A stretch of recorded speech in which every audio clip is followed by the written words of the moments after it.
पैसा ना तो पावर चाहिए, पैसा ना तो पावर चाहिए, पैसा ना तो पावर चाहिए, पैसा ना तो पावर चाहिए।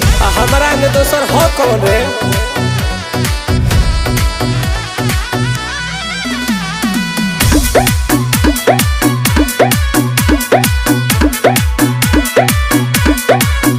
सब रुपये के तो खेल बाटे, रुपये से जेल बेल बाटे।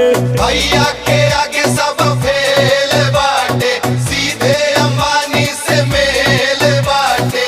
एकदम सही कहता हूँ भाई, हमारा से कौन बरिया।